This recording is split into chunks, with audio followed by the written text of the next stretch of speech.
Thank you for joining us.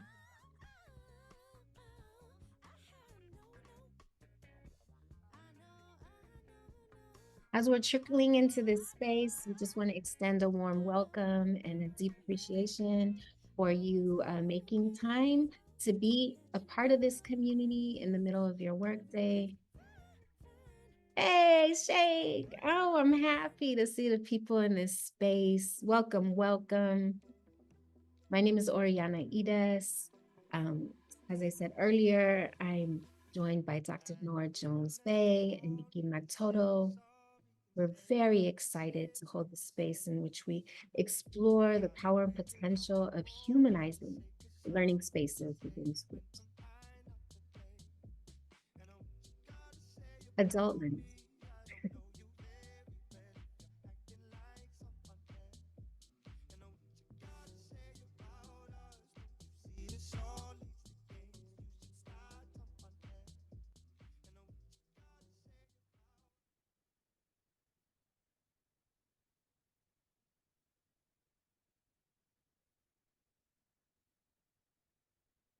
All right, we're going to get started. My name is Oriana Ides, joined by Noor Jones-Bey and Nikki Magtoto. We'll introduce ourselves, all of us will, in a deeper way in just a minute. But I want to say thank you so much for choosing to be in this space with us. It is an honor. Invite you to, as we're spending some intentional time settling in and creating the container of this space, to grab whatever you need in order to feel settled, in order to feel open and present in today's space. We start with this quote. It's a bit of a mind stretch, a soft invitation into today's conversation. I'll read it out loud and invite you to think as we're kind of going through some of our opening slides about the spaces that you create. Intentionally and unintentionally within school and outside of school. This teacher here says, it is imperative that I teach for liberation and humanize learning by making space for students to express their joy and process their trauma. So this is one teacher's intention. It may be similar or different than yours. And as we're cycling through some of the first slides that support grounding, I just invite you to think a bit about the spaces you create. And the invitation is to share in the chat if you feel called to, or just hold on to that information for yourself if you don't feel ready.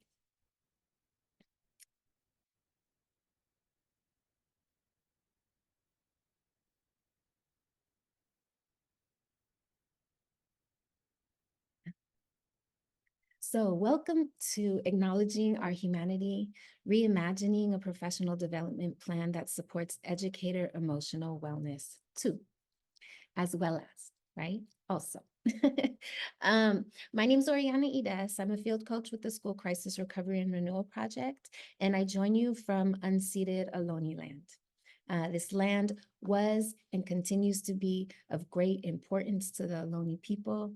There are still so many ways in which they steward the land, and it is an honor and a duty to work in solidarity and partnership towards their aims. So this new series is really an aspiration to slow down in our work as educators, as those tending to the wellness of others, as those tasked with creating spaces for others in their learning and growth. Those spaces could be one-on-one, they could be small group, they could be full staff, district, state, and we really want to acknowledge that we're coming from this, we're coming to this conversation from all of those spaces. In addition to this call to slow down, this is also an exploration into how we might make gracious room for fuller versions of ourselves and those that we work with.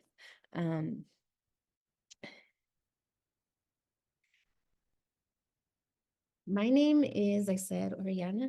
gonna say that a lot. I'm a field coach with SCRR, and I just want to spend maybe 30 seconds sharing a bit about who I am. This is my 21st year in education in some capacity. I was a longtime teacher and had the immense honor of building alongside some really amazing people, a small school in San Francisco. And that has been a foundational experience for me to see a school from vision to inception. And I was there for about 8 years and then moved into the role of program director and most recently was a school-based therapist and admin.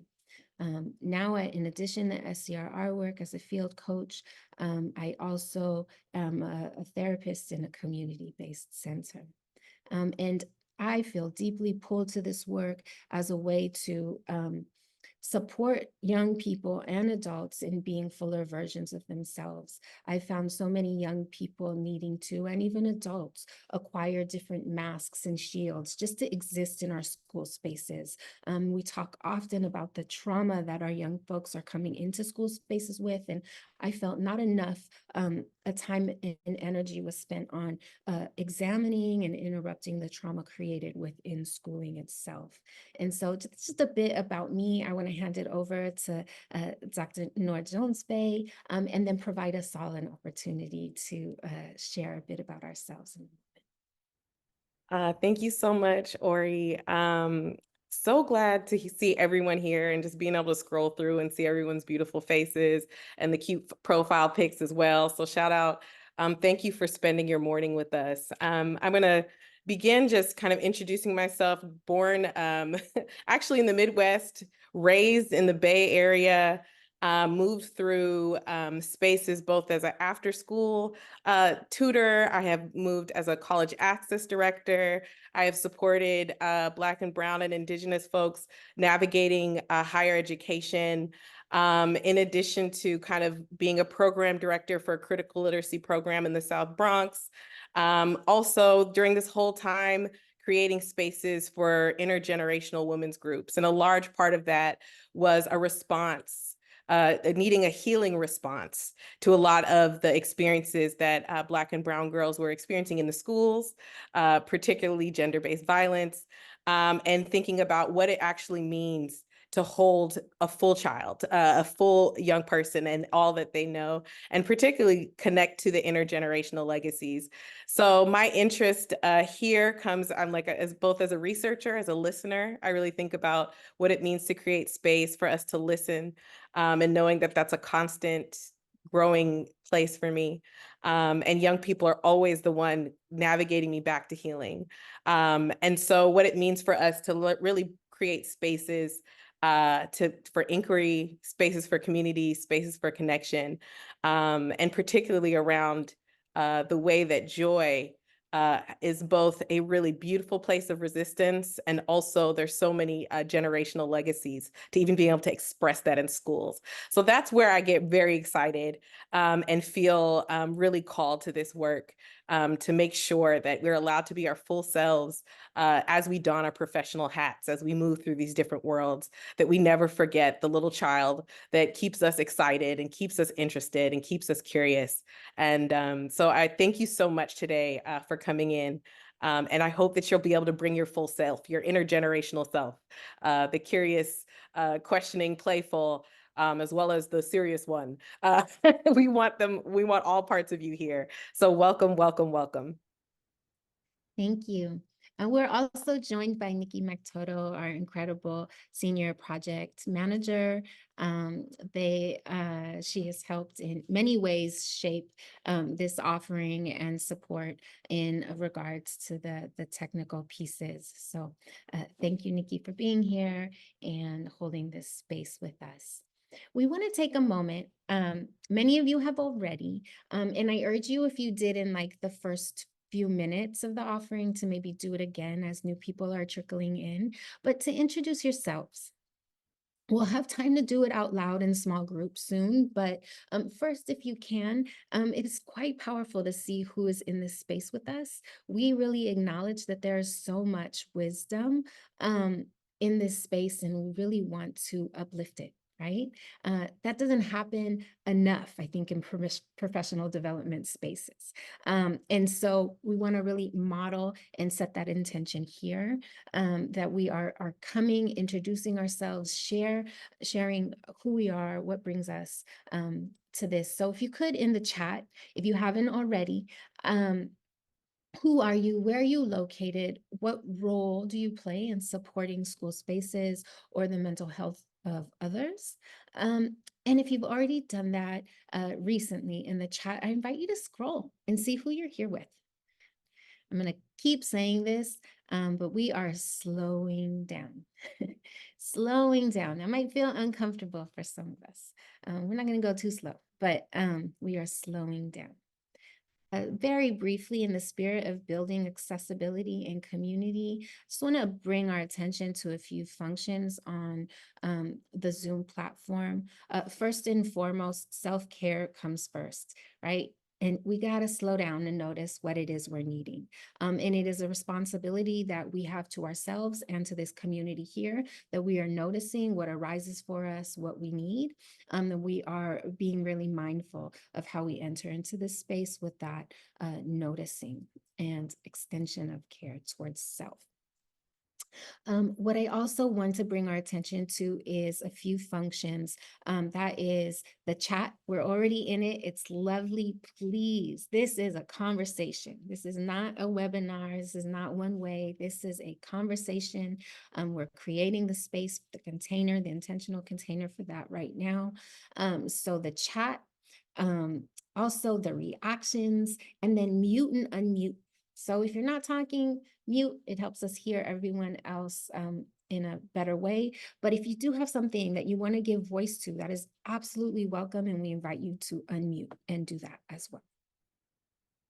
There will be opportunity to be in small group. And when you are in small group, camera on or off is your choice, absolutely. And again, in the spirit of noticing that we can create a deeper sense of safety when our camera is on and we're sharing. If that's not accessible to you, then just if you could drop a line in the chat so folks know that you're really there, that you're listening.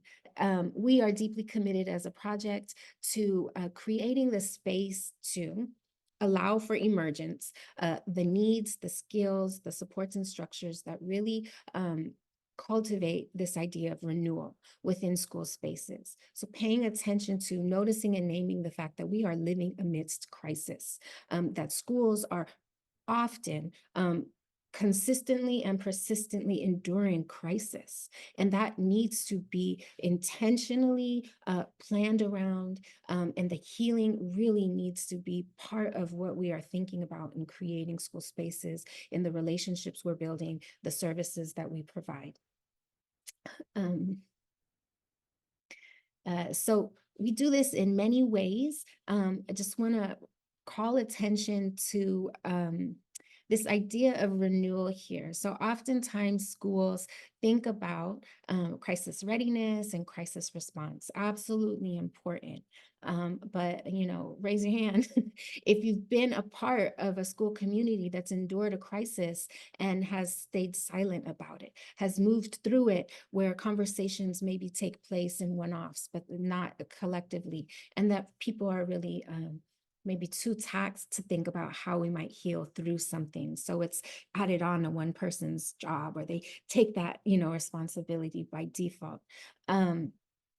With the School Crisis Recovery and Renewal Project, we deeply believe that special attention must be paid to this idea of renewal, and that renewal is incredibly possible when the space is created. When we're thinking about what is required of us to ask the questions that might support healing, to create the self-attunement, the collective attunement, and the visioning out of crisis. And so it is akin to this idea of post-traumatic growth, the idea that through crisis, through trauma, there is always potential for new values, new relationships, and ways of being to emerge. And that is actually a gift, as hard as trauma and crisis is, that is a gift that lies within, and that it can be accessible to us. So I'm excited to read what's in the chat. I'm going to push us along though.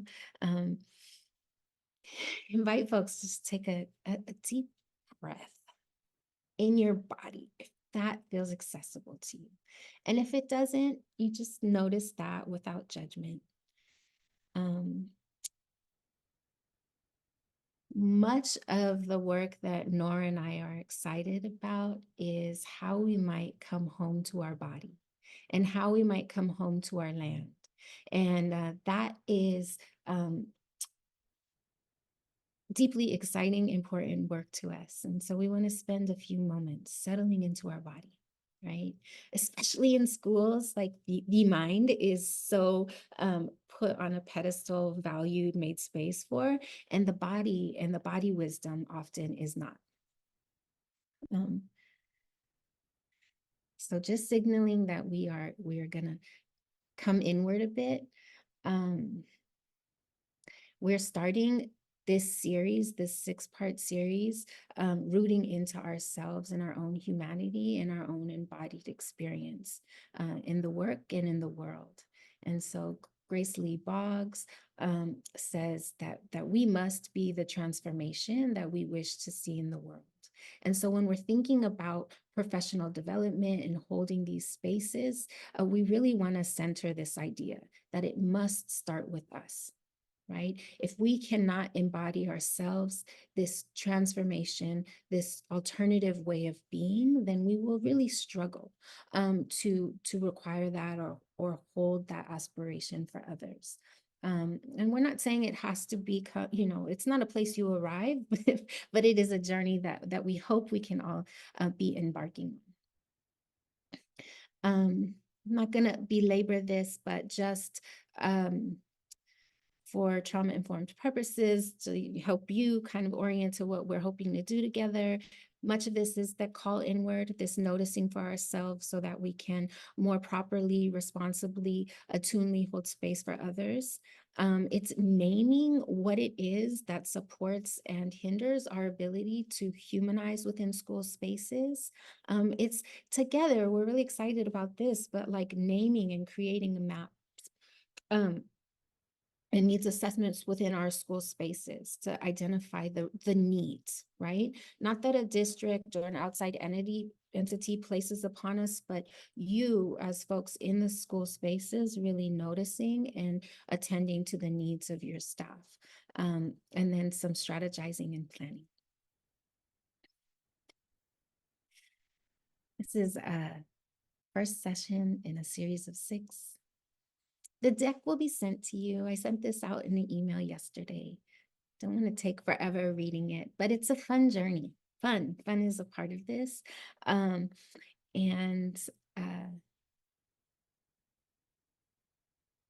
So today, what I will say is that we'll break into small groups soon for some introduction of self. Noor and I will share a few frameworks that might support the ideas we're hoping to generate and be in conversation about. We'll dive into a really powerful text and be in small group discussion, then full group discussion. Sorry. So that's a bit of today's flow.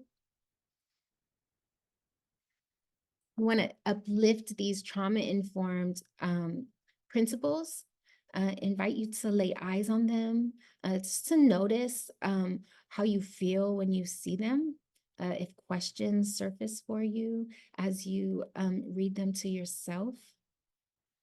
Trauma-informed principles are safety, trustworthiness, and transparency, peer support, collaboration, empowerment, humility, and responsiveness, right?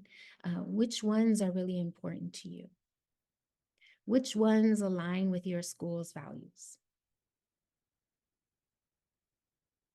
Which ones do you feel like you want to really lean into today?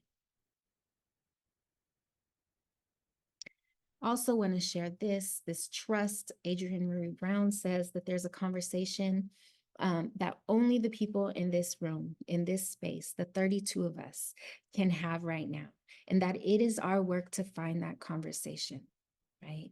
That we are a sacred constellation, that for really powerful reasons, we're together in this space for the next hour and a half, and that it is all of our work and responsibility to find the conversation that we're longing to have. So to trust into it and work into it. If there's anything else that you need from us over the course of today's session or this series, we invite you to share that in the chat as well. And really want to say that it is Noor and I's commitment to uphold a space that allows us to be brave and honest and settled. That might not always feel safe, but that safety is important to us as well. So many of us have been or are becoming students of life, wondering, in fact, if we can unlock some crucial understanding about our own humanity, if we pay closer attention to this space we are from and the bodies we are in. So the next 4 or 5 minutes is going to be an intention towards that, the place we are in and the bodies we are in, the place we are from, the bodies we are in.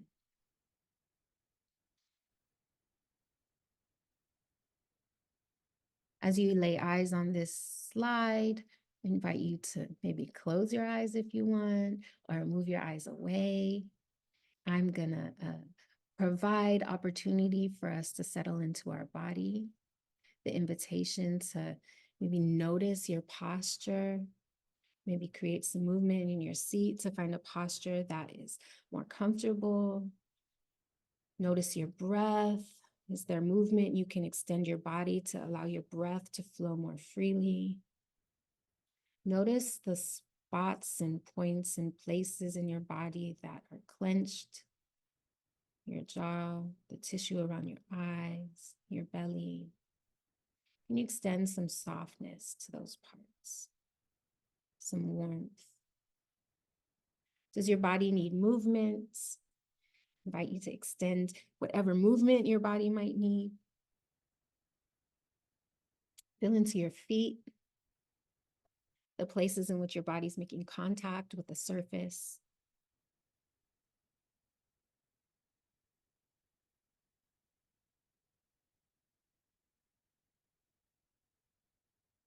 Well, 60 seconds that we just invited some homecoming to our body. We are now going to share a land and labor acknowledgement. Invite you to think about the land that you're on in this moment, the lands that bring you purpose and bring you safety and groundedness. Envision those lands and the people who've stewarded those lands. Our journey begins with the acknowledgement that we, as displanted diasporic people, often a result of historical force, reside on unceded sacred indigenous land, past, present, and future. We offer this land recognition and solidarity with indigenous people of Turtle Island in the efforts that deliberate intentions towards decolonization surface. We recognize the historical colonialism and ongoing colonialism that has led to the present day circumstances where land acknowledgements are offered in place of land. Since our activities are shared digitally to the internet, let's also take a moment to consider the legacy of colonization embedded within the technology, structures, and ways of thinking we use every day. We are using equipment and high-speed internet not available to many indigenous communities on this land and across the world. Technologies that are central to much of our work, and they leave significant carbon footprint, contributing to climate change that disproportionately affect indigenous peoples worldwide. I invite you to join us in acknowledging all of this as we share a responsibility to make good of this time for each other, May we consider the roles in reconciliation, decolonization, and allyship will play. We also acknowledge that this country would not exist if it were not for the free and enslaved labor of Black people.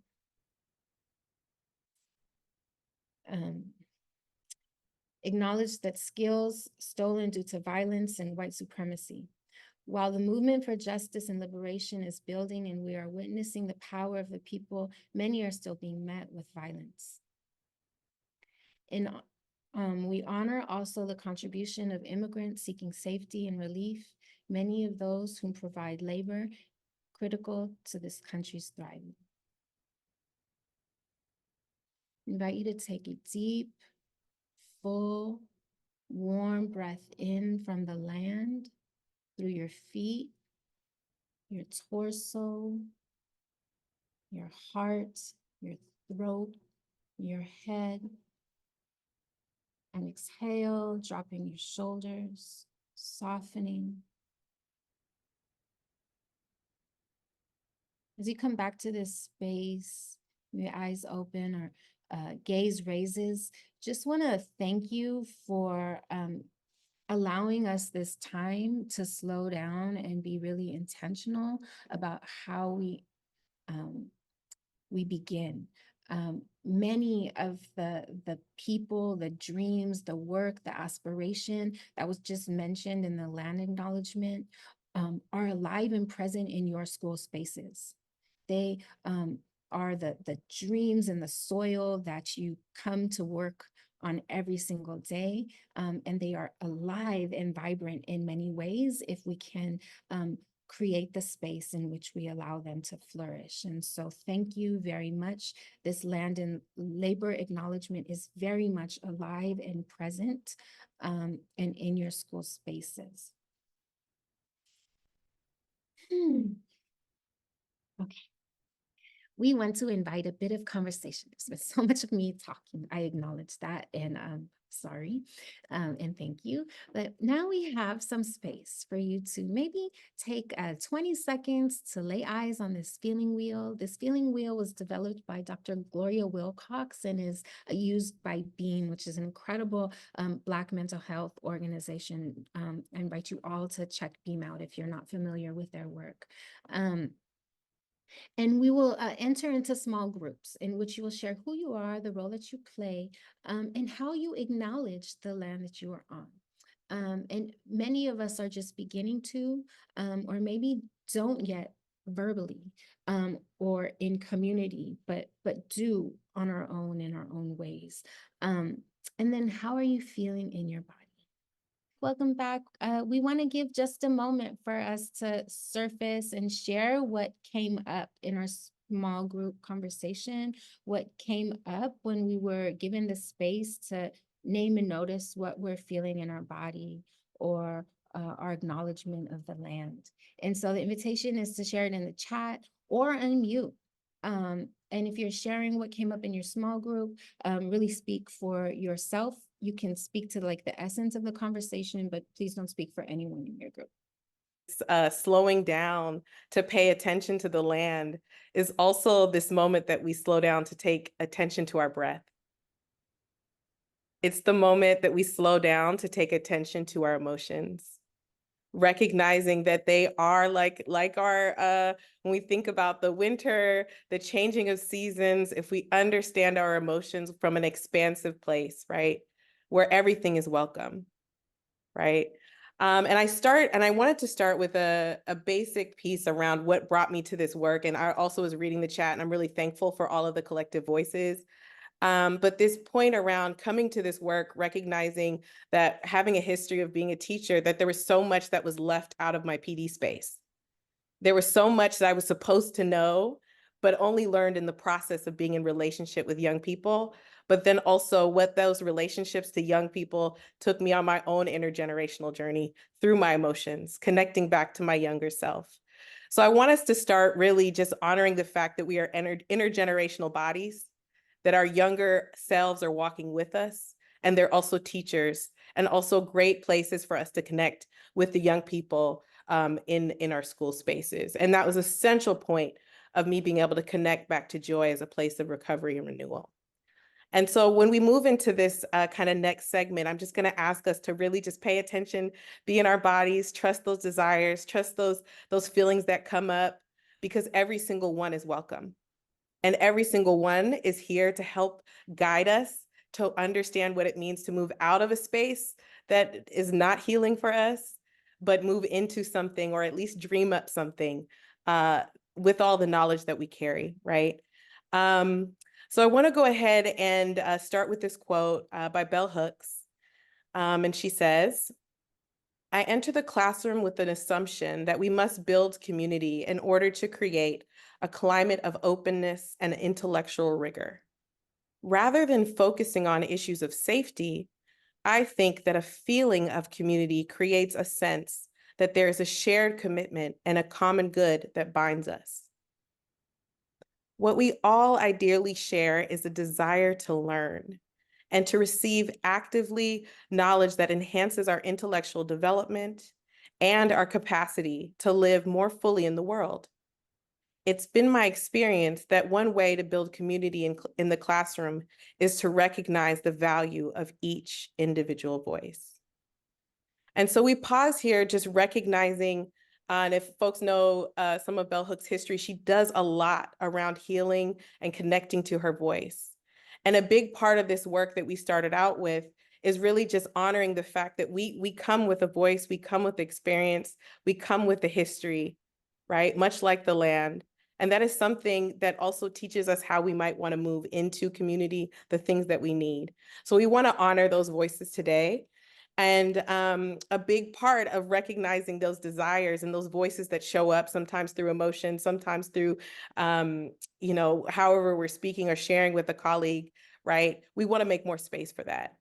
So we're going to move to our next slide, and we're going to start building this process, right? Starting off thinking about what Bell Hooks, how she defines community. She's like, we need to create enough space for us to hear each individual voice. It's not about having the exact same voice, but hearing what folks are bringing to the space. So I want to give us a moment to really pause with this question.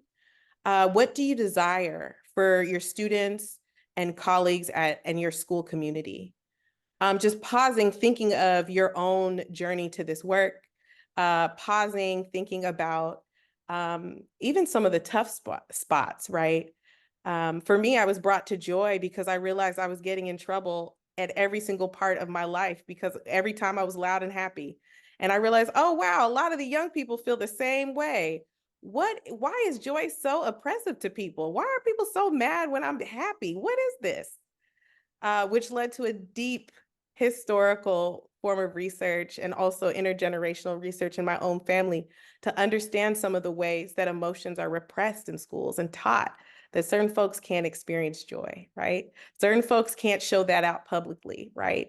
And that's a part of my legacy and my intergenerational history that I'm also working to heal for myself and also heal for the young people in my care or working is saying, we can do this, right? So it came from sitting with these spaces that I was regularly in trouble for, or saw other young people in trouble for, and I had to step, oh, wait, what's really going on here, right? So I want us to sit with maybe these experiences that you're carrying with you, right? That are both sometimes a place of trauma, but also a place of healing and recovery, and a place that we can make more space. So I want to give us a moment to just sit in your desire space, right? Like I think about how dope would it be to have a school that is focused around joy and pleasure, right? Where young people's laughter is expected, where loudness is expected. This is why I went to Carnival to do research. I said, ooh, outside, school outside is where it's at, right? So I had to follow that, right? So I want us to just pause, give us about kind of 2 minutes to just sit in your desire. Like, what is a desire you want to bring for your students, the colleagues in your school, and your school community, given your experience and your voice, right? So if you can go ahead and place that in the chat, or if there's someone who has is compelled and would like to speak out, you're also welcome to do that. And we have some other questions that I'll ask in a second, but I want to start off with desire because it's a juicy, beautiful place to be. And oftentimes one that we don't give enough space to because we're so running back and forth between crisis to crisis, but there's something beautiful following us. I want to shout out Loana. I love this. I'm an intergenerational body, that my younger self is with you. Yes, in my body. And allowing me to connect to younger humans. Yes, and I see some of my work about integration and not pushing the younger self away. Yes, you are with us. This is, again, why we're a community, right? So things I'm saying should resonate in some way because you've been doing this work. You've been putting it together, and we're trying to like name and notice when our younger self moves into the space, right?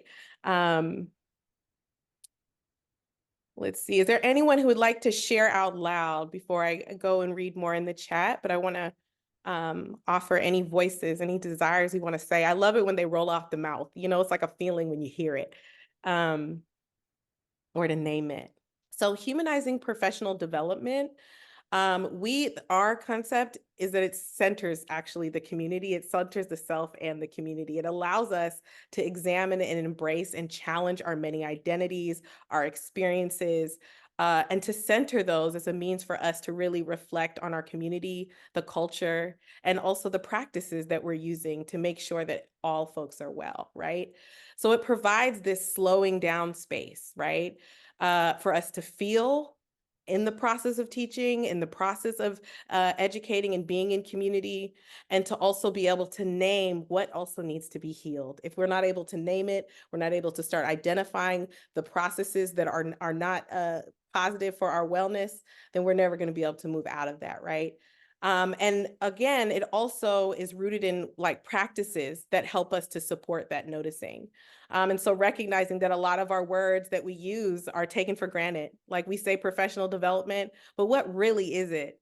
What is it to you? Do you go in there and be like, oh, this is a meeting where I'm going to actually do my grading because y'all ain't talking about nothing, right? Like, so let's be really honest about the spaces that we're creating in schools and the everyday experience and how that becomes the definition of what it is, right?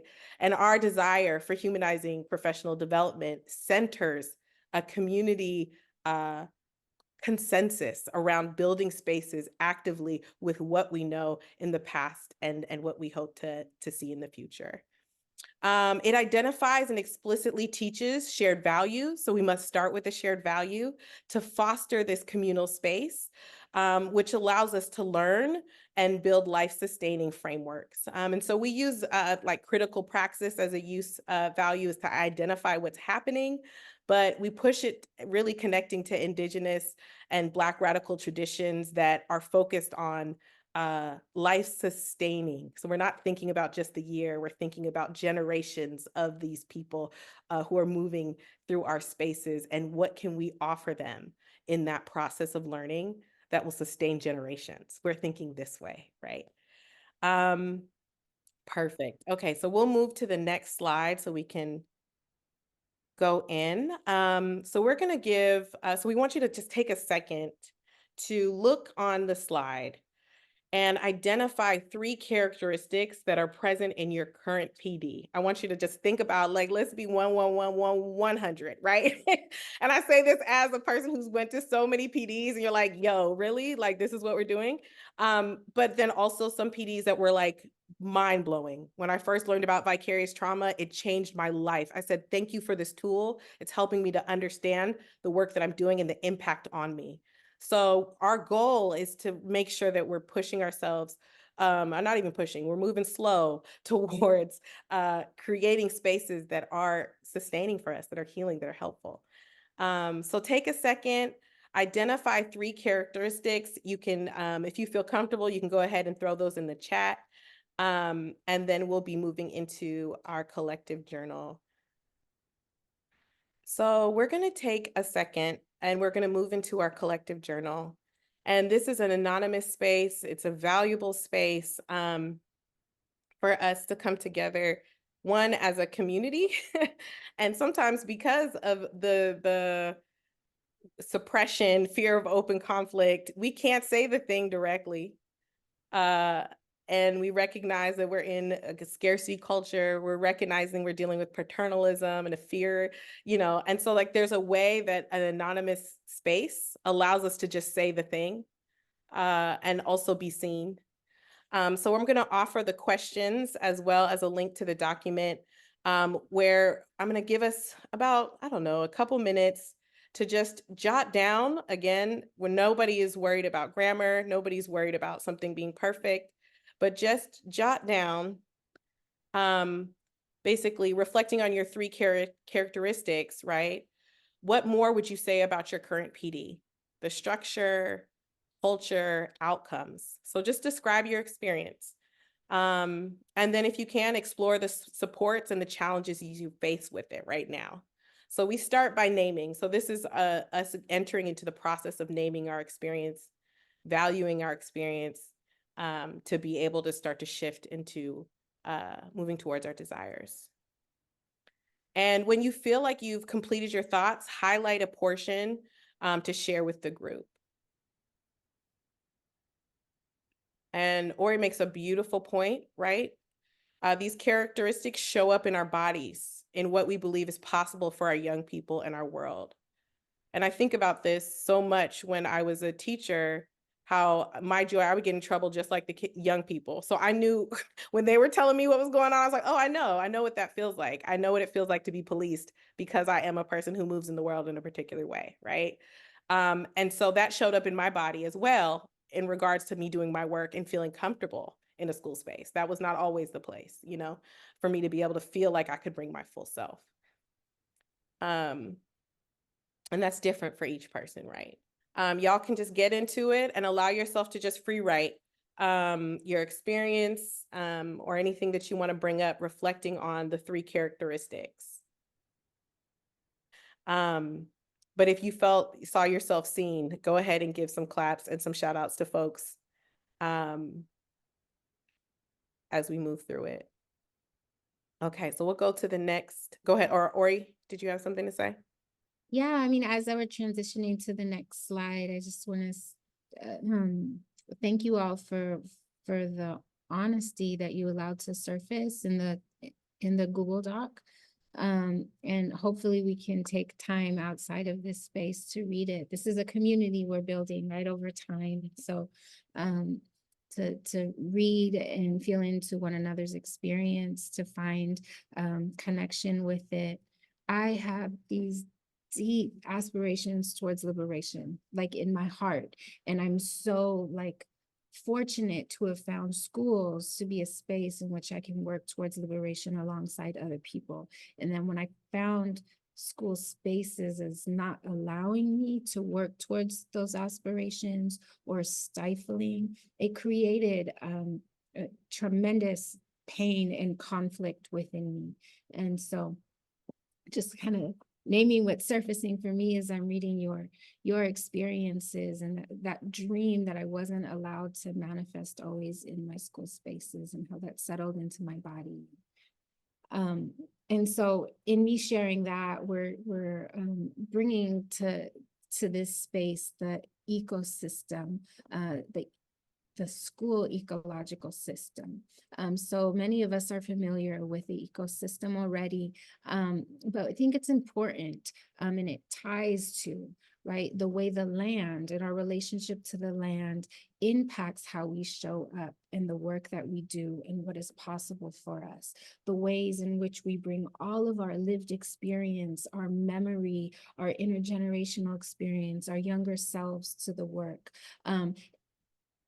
Absolutely impacts how we show up, and it impacts what we need.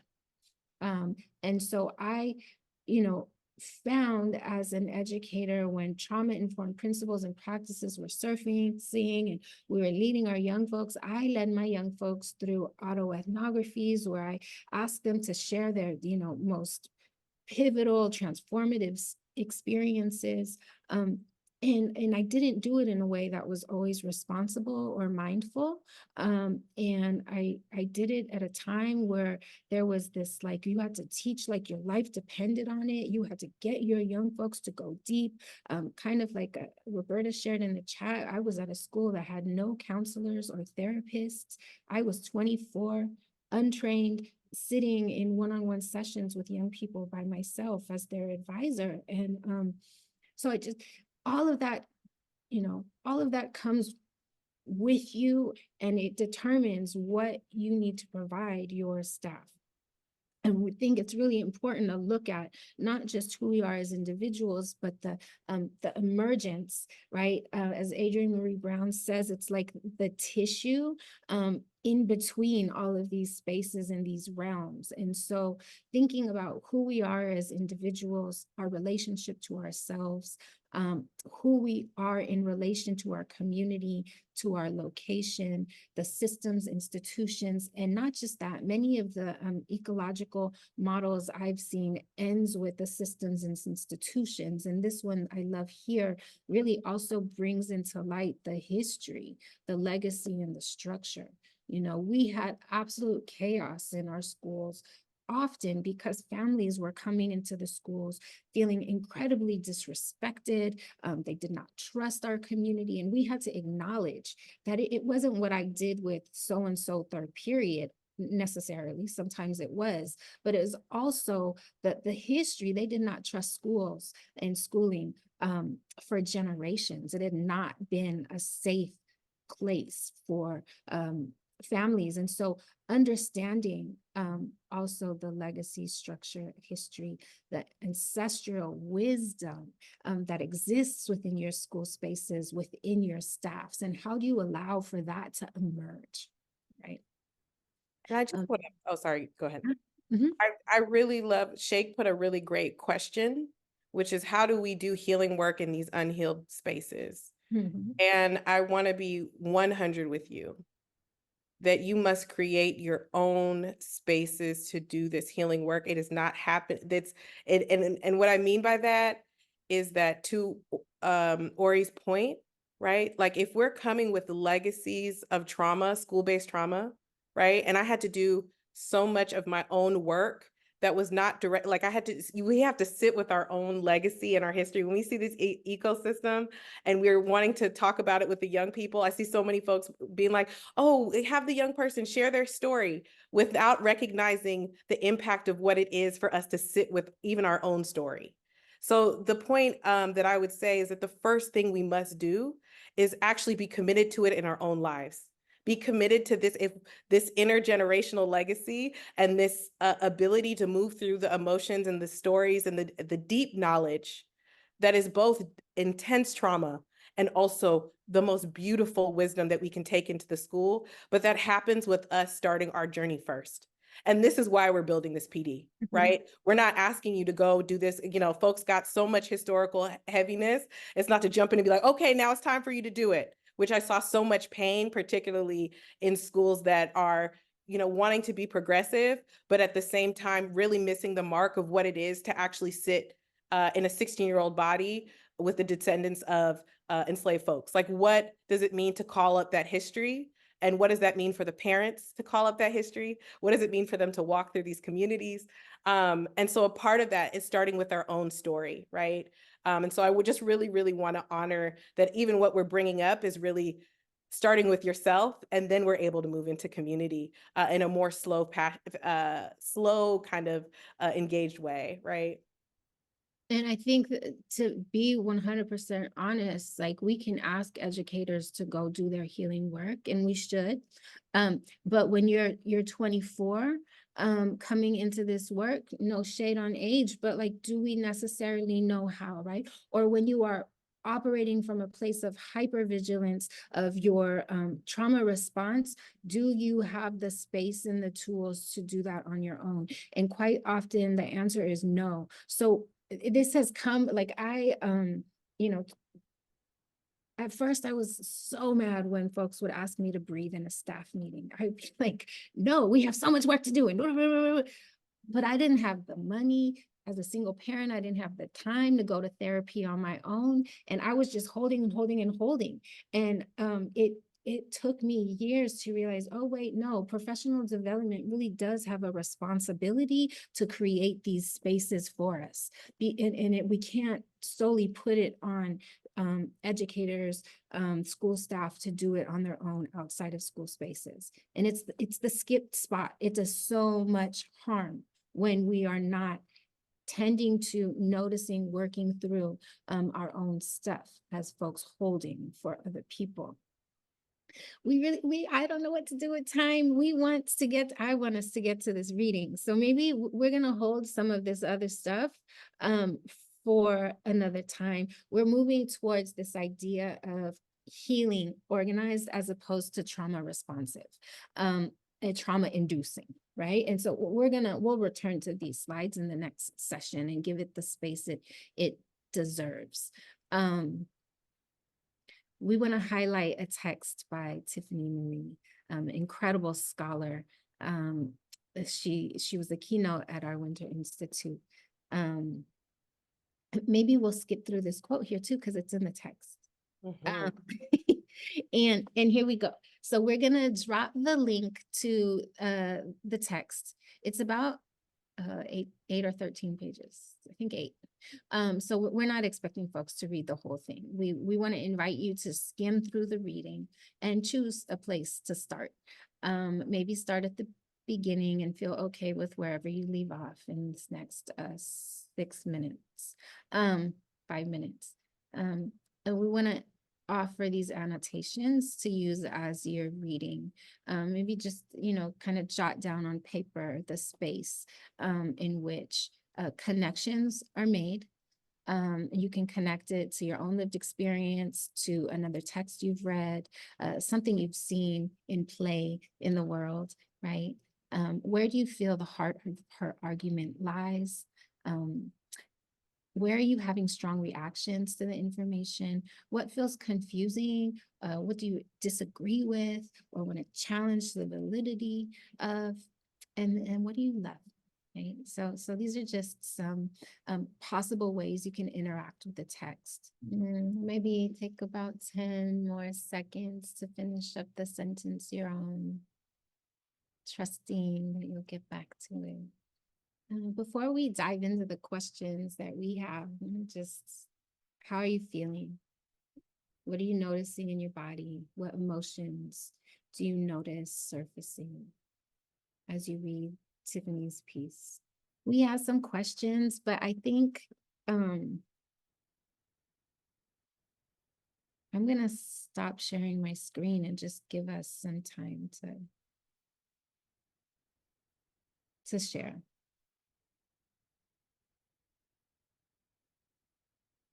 Invitation to read a word or a string of words out loud for us that are resonating with you.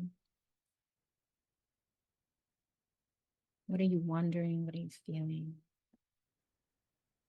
So I guess central for us, my thought is, and I'll let folks continue in the chat, but really honor what's coming up, or even kind of in that silence, right? Like what's coming up for you in the silence. It's not always needing words. Sometimes are not there yet. Speak something. And so just even sitting, returning back to our bodies is a really good place now as well, when words don't come, but where the words that we're reading sit or hit us. And also sitting with ourselves around what we can offer ourselves to attend to those feelings or connect to what's coming up, right? Yeah, and words can even get in the way, right? They come as a defense or a coping or a way to distance ourselves from what we're feeling. So we absolutely don't want to give hierarchy to word and invite you to think, to feel, feel into your feels. And I think what I love about this moment too is as emotions move through us, because centering the historical is hard work. And it's also deeply embodied. As the tree remembers, also our bodies remember, our cells remember. even if there were no words. And most of us are moving through intergenerational experiences that there were no words. There were feelings, right?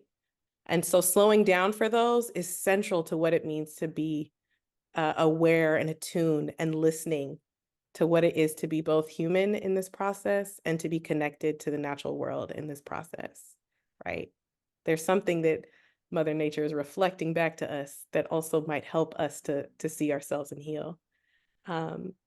Cicely shares the children's well-being could be intimately connected to the cultural medicines of their people. Y'all check the reading that we sent, starting with gratitude. It sent you a chapter. But again, it's noticing the children because they oftentimes are the canary. They'll let us know when we've stepped beyond, right? Yeah, so I want to just invite us to close with intention, recognizing that many of us need to run off to the next thing. So we're deeply, deeply grateful for the time that you have shared with us, and not just the time, the energy, and the feel that you have offered this space. Thinking about the ecological model and these many realms and how we show up and why we show up and what we're showing up in hopes to do. We want to offer this idea of radical self-love, that Audre Lorde shared with us. And this is the idea that we cannot, is also so closely rooted in Buddhist philosophy as well, that we cannot care for the world unless our psychosocial and emotional tending to we're engaged in as well. Right. And in tending to ourselves, we are actually tending to others, right? We are doing less harm. We are, and so Audre Lorde, many of us are familiar with parts of this quote, but we wanted to bring the full quote in. And in doing so, just want to invite you to find some settling and some comfort in your body the way we started. Just noticing your feet on the ground, noticing your posture, your shoulders, where there's tightness, extend some softness. Audre Lorde said, I had to examine in my dreams as well as in my immune function tests the devastating effect of overextension. Overextending myself is not stretching myself. I had to accept how difficult it is to monitor the difference. Necessary for me is cutting down on sugar, crucial, physically, psychologically. Caring for myself is not self-indulgence. It is self-preservation, and that is an act of political warfare. Right? That is collective care. And so I invite you to breathe that in, invite you to think about how in the next few moments, how the rest of today and between today and next week, you might tend to yourself as a radical act, as a way to show up more fully in relationship to others. And we're so, so deeply grateful for your energy. Noor and I will stay on for a few moments after, if you want to be in conversation with us. And we look forward to seeing you next week. There's so much wonderful stuff that we're engaged in as a project. We'll send that out as well.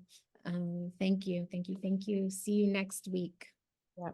Thank you so much, really.